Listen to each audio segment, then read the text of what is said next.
Amy, let me tell you about a magical place that is so exactly designed to be enclosed space, year-round fun for the whole family that I bet you already know what I'm going to say before I even say the name. Let's say it together on 3. 1, 2, 3. Great Wolf Lodge. You got it, Amy. My kids loved Great Wolf Lodge when we went. You probably already know that it has a huge indoor water park with a wave pool, lazy river, a bunch of massive water slides. But then your pack can hit the other attractions because, wait, there's more. Great Wolf Lodge has adventure-packed attractions like Magi Quest, a live-action game kids can play throughout the lodge, plus the Northern Lights Arcade. Spent some quality time there, so your kid who loves the lazy river and your kid who loves fantasy games will both have a great time. Great Wolf Lodge also offers great dining options and complimentary daily events like nightly dance parties, all under one roof. Unpack the car once and you're settled in to have fun. And with 22 lodges across the country, you're always a short drive away from adventure. We've both had such great times at Great Wolf Lodge, so bring your pack together at a lodge near you. Learn more at greatwolf.com and strengthen the pack. Hello, everyone, and welcome to What Fresh Hell, Laughing in the Face of Motherhood. This is Margaret. And this is Amy. Today we're talking to Nicole Walters. She is a former top-selling corporate executive who quit her 6-figure sales job to pursue her passion, coaching fellow dreamers and entrepreneurs to own their power. She is the host of the Nicole Walters podcast. She's a highly sought motivational speaker and the author of the new book and instant New York Times bestseller, Nothing is Missing, a memoir of living boldly. Nicole is also the mother of 3 daughters. Welcome, Nicole. Oh, thank you so much for having me. So let's start at the beginning of your story. You grew up as the daughter of Ghanaian immigrants. Yes. And you talk in the book, in the beginning of the book, about how there was an entrepreneurial spirit that you saw among the women who were around you that just was part of the Ghanaian culture. Can you explain that? Yes, absolutely. So in Ghana, it's a matriarchal society, so instead of kings, we have queen mothers, and that has trickled down from, the beginning of the culture all the way till now, where mothers are really the center of the home. They often are the ones who manage the money, that they usually have a couple of different side hustles, so even if you're working as a secretary in an office, you're probably baking bread on the side, you know how to braid hair, and you cook meals for the community. So that collective village mindset is kind of what I grew up with. And then, because I'm an American, I monetize it. That's awesome. But America wasn't necessarily in the long-term plans for your family. You say as soon as they got here, they started thinking about when they get to go home. Mm-hmm, that's right. And I think that that's actually something a lot of immigrants can share in, your family, even if they're here in America and they don't have any intention of going back, they talk about how good it was in the mother country, and how they miss certain meals or certain ways of being. And my parents were very much like that. They came here for a better way of life to establish, their children in this space. But ultimately, they long for days to come back. And actually, my mother has retired back to Ghana. So she does live there full time now. Mm-hmm. And you talk, and we've talked to a lot of people about being immigrants and parenting children and also having immigrant parents. And you talk about some of the instability in your home and how that informed you, and particularly how a sort of scarcity mindset started to inform your young formative years. Can you talk a little bit about that? Sure. One of the things that I reference in the book is the trauma of poverty. And, we're familiar with lots of different types of trauma. I think there's increasing conversation about them online in a beautiful way, but poverty is something that we don't really talk about, how that can inform your decisions long after you no longer live in that state. So it's the grandmother who lived through the Great Depression and still won't keep her money in the bank and hides it in a mattress. To her, it makes a lot of sense, but she's taking past experiences and using that to inform her presence. And that was very much something that was passed on to me. My parents were always worried about having enough, and they were always teaching me to sort of be miserly around everything that I have now, whether it's money or joy. And you said that in the book, that actually they didn't really talk about happiness, that happiness was not something you were supposed to chase or think about or get to have. Yeah, it wasn't a priority. The priority was obviously the Maslow's hierarchy of needs. Do we have shelter? Do we have food? Do we have the things that we've really lacked that seem essential? And happiness just did not seem essential. I think I'm a much longer term immigrant family, but that idea of sacrifice and that happiness is a useless goal, that, achieving what a lot of people went through a lot to get us here to achieve is what's important. And that mindset makes a ton of sense for the people who have lived the trauma. Yes. But it can be hard to let go of those ideas when that scarcity disappears. Absolutely. And I think you're right. It's not just an immigrant mindset. If you grew up with old school Southern parents, if you grew up with parents who have, even if they've had a great life and they were able to afford you a great middle class life or what have you, if they grew up without, you may still see it show up in little ways where even if happiness isn't something that we discuss, it's not a priority.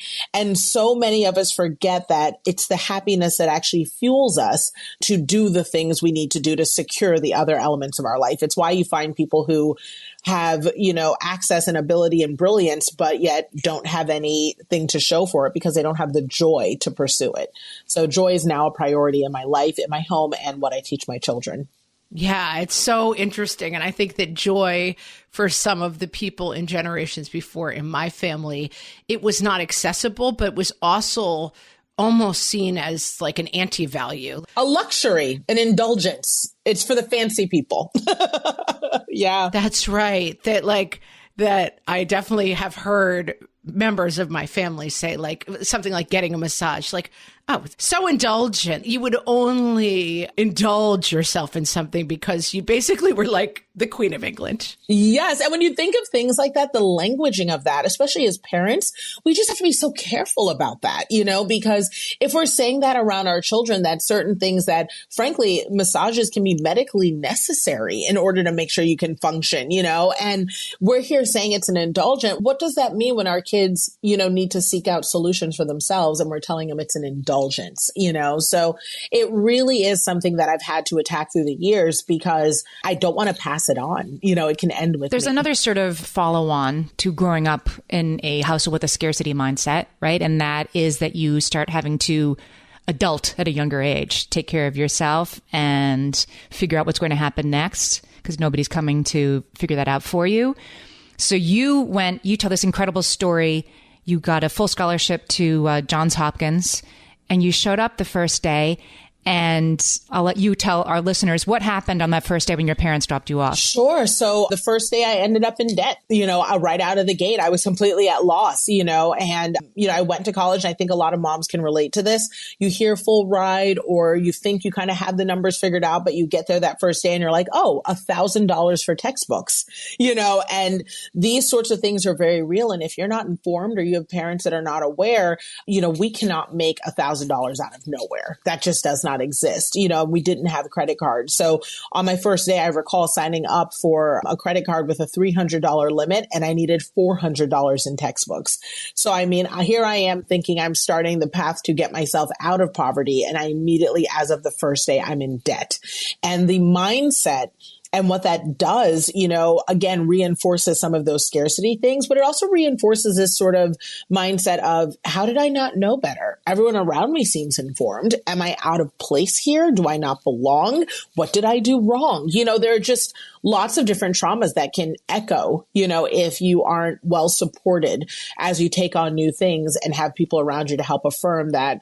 Look, part of it's the learning process, but part of it is there's a system in place that you may not know how to navigate. You said that in the book that your parents dropped you off and they didn't know that there was a college orientation that parents could stay for. They just dropped you off and your dad gave you a couple of 20s and they left. Yep. They didn't love you because they didn't know there was a whole thing. Right. First day of school, they just didn't know. They were like, hey, we dropped you off. Move your things in and here you go. And there's actually a term for it in therapy called parentification, right? Where your parents basically leave you to take care of yourself and or your other siblings, and sort of you're expected to assume responsibilities of being a parent. And it's that fine dance, right? Where we live in a society where it's celebrated when you have kids who are independent and can take care of themselves. But on many levels, there are things that your kids should not be doing, or we should be guiding them with. Sort of telling on myself, I have a 12-year-old now who is wildly independent just by her nature. She's been like this since she was 3. And so in the morning, she gets herself up and she gets going and kind of does her little morning routine.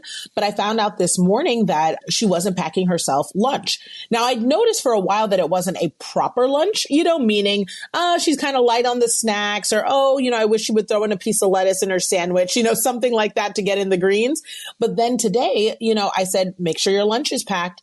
And I turned around and she was done too quickly. That mom feeling when we're like, I know you didn't finish. You're just too fast. Right. And you did not wash your hands in that bathroom. Brushing your teeth takes longer than that. You didn't brush your teeth. You did not wash your hands. Exactly. She was done too quickly. And so I said, hey, where's your lunch? And so she starts digging through her bag and I'm like, where is it? And then finally I'm like, you didn't pack a sandwich, did you? And she was like, no. And I said, tell me more about this, and it was in that moment where I learned that parental pivot, right? My parents would have yelled at me, or I would have been, quote unquote, in trouble.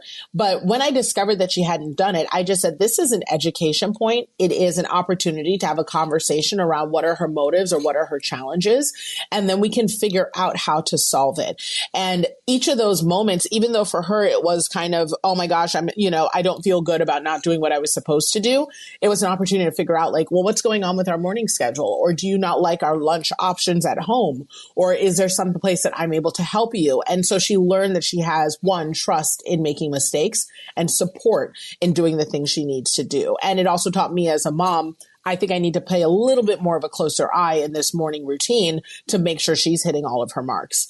So, it's one of those things where you're finding that balance between, yeah, you got to go at it yourself because you got to learn how, but where can I step in to help support you as you're figuring it all out? My parents just didn't have that. We're talking to Nicole Walters. She is the author of the new bestseller, Nothing is Missing, a memoir of living boldly, and we'll be right back. Hellions, it's time for some spring cleaning, and I don't just mean the coat closets. Doing your financial spring cleaning can actually be super easy when you let Monarch do your financial spring cleaning for you. One dashboard that gets your entire financial life organized. No more clutter, no more mess, no more logins scattered everywhere, just accounts, investments, property, and more, all in one place. Get your first year of Monarch for half off, just $50 with promo code FRESH. Monarch allows you to look not only at what you've already spent, but also to plan for the future. With Monarch, you can set savings goals, plan for big purchases, and notice spending trends before they become a problem. I can generate cash flow reports that show me what we spent this quarter, this month, what we're probably going to spend next month, and feel prepared, organized, and knowing how to plan for the future. No more surprises and a lot more clarity. Try Monarch. Use code FRESH at monarch.com to get your first year half off at just $50. That's 50% off your first year at monarch.com with code FRESH. Amy, when I'm having a good hair day, it usually makes my whole day better. And that's why on every day, I'm taking Nutrafol. Nutrafol is the #1 dermatologist-recommended hair growth supplement brand. And it's the #1 hair growth supplement brand personally used by dermatologists. Nutrafol's hair growth supplements are peer-reviewed, NSF certified for sport, and clinically tested. Nutrafol offers multiple formulas for men and women, tailored to different life stages and lifestyle factors, so you get support that's actually right for you. Adding Nutrafol to your daily routine is easy. Order online, no prescription needed, with automated deliveries and free shipping to keep you on track. Let your hair be one less thing to worry about. See visibly thicker, stronger, faster-growing hair in 3 to 6 months with Nutrafol. For a limited time, Nutrafol is offering our listeners $10 off your first month subscription and free shipping when you visit Nutrafol.com and enter promo code LAUGHING. That's Nutrafol.com, spelled Nutrafol.com, promo code LAUGHING. At DSW, we ask the important questions, like, what shoes are you going to wear? Whether you're prepping for wedding season, festival season, or just planning the ultimate vacay, the right shoes can make or break an RSVP. So own the moment. You've got big plans, and we've got just the shoes. At the perfect price, of course. Get ready to get ready with Designer Shoe Warehouse. Head to your DSW store or dsw.com today and let us surprise you. Nicole, can we talk about your title, Nothing is Missing? Because it actually encompasses a lot. So tell us about why you chose that title. Sure. So, obviously anyone who's ever written a book knows that you go through lots of iterations, right? Lots of different versions. Like, what am I going to call this thing? What's it about? And, I settled on Nothing is Missing because once the book was complete, I realized that, the languaging people were using as they were reading it, my editors, it's so honest. It's so vulnerable. It's so authentic. And I was feeling a little bit of guilt around that phrasing because as honest and as genuine and authentic as any of us can be on the internet, nothing is all of us, right? Nothing is every moment. We're entitled to privacy. We have things we're still working through. But I realized that, and one of my friends put this into context perfectly, that phrasing of this is so authentic and honest and vulnerable means it is for me. Right. Like when that person says that, they're like, this is authentic to me. This is vulnerable to me. This is honest for me based on where I am right now. You've shared things that I may not be comfortable sharing. And that has given me, the ability to grow from what you shared. And I realized that that's the value of the Nothing is Missing phrasing. We live in a world where we're constantly told what we lack. You aren't pretty enough. Your body's not this enough. You're not smart enough. You don't have enough money. There's just always something that we lack. And being able to share authentically and vulnerably that, look, I have lacked everywhere and I'm still lacking today, but within that, nothing is really missing. Nothing's wrong with me. I'm learning and so are you. And we're entitled to use what we have to get where we want to be and give ourselves grace in the process rather than looking at it as a deficiency. So I hope it's a mantra people pick up. And when they run into tough spots and they run into negativity, they're able to say to themselves, look, no matter what I'm facing, nothing is missing. Yeah, it ties in, I feel like, the story about going to Johns Hopkins and needing money for books, and that it's such a resonant story. And when we hear people's stories, which we do all the time on the podcast, it's such a teaching moment for looking at spaces. And we've talked to parents of differently abled kids. And it's like, sure, the playground is open, but if my kid can't access the equipment, then the fact that they're allowed to come here or that this space is for everybody, it doesn't work. We are saying to that child, like, something's missing. You can't function in this space. And I think one of the values of memoir is opening all of us up to stories that say, like, we may think that this is an inclusive and welcoming space, but if people can't function fundamentally in these spaces, then we're telling them you're missing something, that you need to belong in this space. And I find that very evocative and very educational at a very fundamental level that says, like, what does it really mean for people who want to create community to create spaces where you're not saying to people, I'm saying you belong here, but I'm signaling to you on a much more important level that you don't belong here. And your ability to overcome that is admirable. But like, I hope that the lesson for people is also that people should not have to overcome things to be in these spaces, For sure. And there's so much we've already overcome just to get to that space, just to get to that space. I mean, using, the differently abled, child, what it takes to get to, I mean, any mom knows this, what it takes to get your kids out the door. Holy cannoli. I mean, we're talking snacks, we're talking diaper bags, we're talking tantrums, we're talking fighting in the car seat. To only get to that place to find out they still don't have access, is so difficult and it hits so hard at the core. And I think one of the things that's beautiful, like you said about memoirs, is that I'm also providing through a story of someone who may not look like you or may not have grown up like you or may have faced different challenges, but we're still seeing ourselves in their story.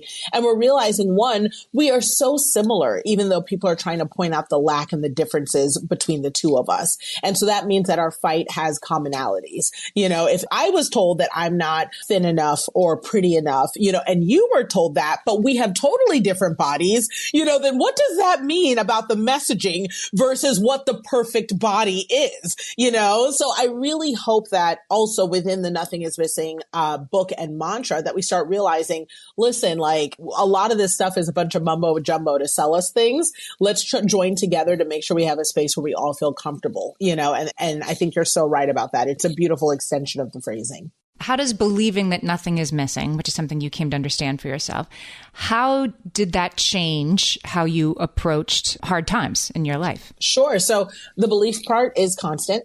You know what I mean? It is constant work. I think that one of the things that is really important to call out, especially as a memoirist and a writer, is that I am still working on myself, and the idea that you reach a point where you're just like, oh, I get it. Nothing's missing. I can attack the world, is just not true. You know what I mean? Like all done. Like look at this morning, here I am thinking, oh man, mothering is finally good. My kid's killing sixth grade. She's crushing it. And then I'm finding out her lunch is missing. You know what I mean? So things are still missing. And so I think what's beautiful is, again, it has allowed me to focus on the fact that, look, you're not going to have it perfect, but nothing is missing in terms of inherently, I have the ability. I just need to not allow myself to get into the mindset that I'm stuck or without options, because even to not do something is still an option. So nothing is missing in this particular season for me has really been about leveraging and utilizing my power of no, which is just like, no, I'm not going to do this. Like, I don't even know what I want to do.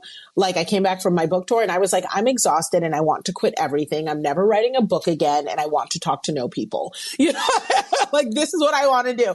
And I realized that now is not the time to make big decisions, Nicole. You are tired. So minimize your schedule and say no to what you don't have to, and that is, it evolves, but it really is just such powerful phrasing. I encourage everyone to really, constantly leverage and say, look, if nothing is missing, what do I have and what are my options in front of me?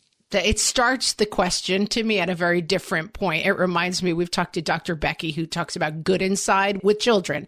And if you know your child is good inside, you start a question at a different place. Whereas if you... Very good, yes. If you think your child is bad or wrong or difficult, or I'm bad or wrong, we're both good inside. So now let's start the question there. And I feel like nothing is missing is a similar gift of like, It doesn't start with like, I'm too fat for anyone to love me. Like we're not actually, we're taking that off the table. It's not even a conversation. That's right. It's not available to me anymore. And similarly, like, I'm not a good mom. Like, I don't have what it takes to raise these kids. I have a kid who has needs I can't meet. Not a thing. Like, not a thing. I love that I feel like you hear a lot of parenting advice, but these kind of crystallized versions of like, let's start the question from a completely different place. Very, very transformative, I think. And it'd be shocking to see what that does for your ability to come up with solutions. Instead of, it's that whole age old, instead of me saying it won't work out, what if it does work out? And truly, instead of me saying, what do I lack? I am stuck, which is such a default thing, I think, for so many of us, partly because it's affirmed by marketing. It's affirmed by society. You turn on the TV and it's like, oh, I didn't even know what pores were until I saw a Clearasil commercial. You know what I mean? Like, you know what I mean? I didn't even know I had them or that they were big or that they were dirty or anything like that, And so it's so interesting because there's so much we aren't even questioning about ourselves until it is introduced to us. So if we start saying, look, I'm allowed to ask a question back, which is, okay, well, what if the thing you're telling me isn't an issue or I cannot afford access or utilize the thing you're offering me? Then what do I have to do? And you'd be surprised the solutions you come up with, and those solutions are incredibly effective and they absolutely work and they're readily available to you. You have a lot of what you need inside you already. Fantastic. We are talking to Nicole Walters. She is the author of Nothing is Missing, a memoir of living boldly, and we'll be right back. My favorite skincare products actually feel more like self-care, like they're so nice to put on and they smell so good that I'm actually happy when I get to that part of my day. And I swear that is how I feel about Osea's anti-aging body balm. Amy, you are usually the lotions and potions queen on this podcast, but I have to say, hard agree. Osea's anti-aging body balm is a liquid silk body balm that combines the lasting hydration of a lotion with the firming power of a serum, leaving skin smoother and firmer. This body balm is clinically tested and designed to deliver visible results you can see and feel. So we've gotten to use this product for a couple of months now, and I swear I have really noticed firmer and smoother skin, like on the back of my hands. It's like getting a mini spa treatment from head to toe. Get a spring-worthy glow with clean, clinically tested skincare from Osea.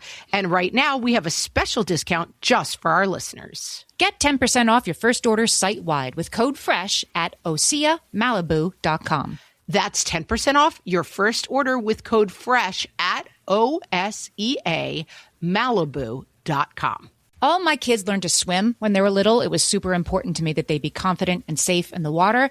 There was only one problem with that: taking them to swim lessons. I mean, the pools were freezing. There were always cranky adults doing laps right there. And it was definitely not, for any of us, what you would call fun. Amy, heard. But now there's Goldfish Swim School. Goldfish takes a really thoughtful approach to swim lessons, combining research-based teaching with a warm, kid-friendly environment that actually helps kids thrive in the water. Every detail at Goldfish is thoughtfully designed to create a golden experience, from shiver-free, warm indoor pools to comfy waiting areas for parents to professionally trained lifeguards on deck. Goldfish uses an approach called the science of swim play, which combines guided play with proven teaching techniques to help kids learn to swim, build water safety skills, and gain confidence, all at their own pace. Lessons are designed to meet kids exactly where they're at. If you've been thinking about swim lessons or just wondering where to start, this is a great opportunity. Right now, Goldfish Swim School is offering a waived membership plus your child's first lesson free at participating locations. Just visit goldfishswimschool.com/free to find a location near you and enroll using promo code FREE. That's goldfishswimschool.com/free, promo code FREE. Nicole, you've gone through some tough times, and I'm going to read a quote from your book. Sometimes you have to do something hard, and you have to choose the particular brand of hard that it's going to be. But you can also make choices so you don't ever have to do that particular hard again. Loved that. Obviously, wrote it down for later. Tell us how you've gone through hard times in your life making that decision.